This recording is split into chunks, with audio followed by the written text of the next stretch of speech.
My first time when I met Madasu and Doratu was when I was preaching at their church, the Oromo Adventist Church here in Melbourne. After preaching, I came out as I normally do, and people were filing out from the foyer.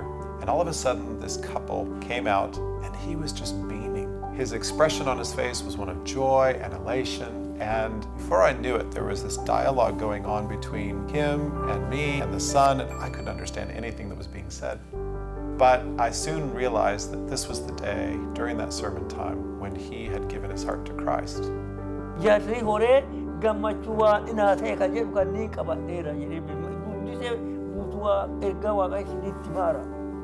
I was preaching on God's eternally large, great love, and it really spoke to him. I soon found out too that Doratu had wanted to give her heart to Christ.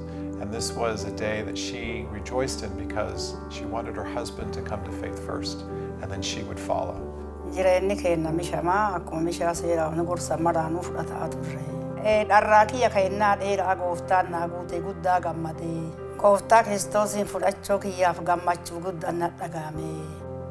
The church was delightfully distracted by this ongoing testimony that emerged throughout the day. This was a real joy in my experience as a pastor to be able to come to a church and have this kind of an expression of faith in Christ. The family also was very happy, delighted that this was an opportunity, especially for their dad, just to see again the joy and delight in his voice, and it really showed me that Jesus had entered his life.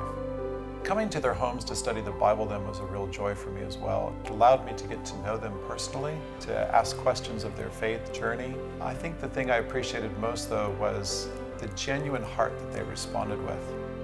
One thing that stands out to me particularly, Madasu would often lift up his hands after I was done praying, and he would pray.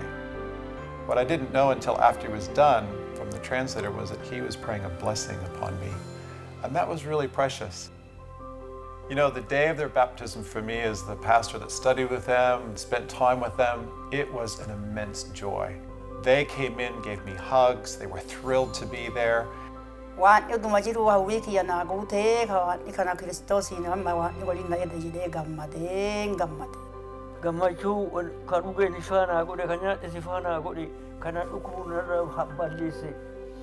I could see the new life in their heart. This was a very big day for them, and I realized the shift from their previous religious experience to a faith in Christ was significant.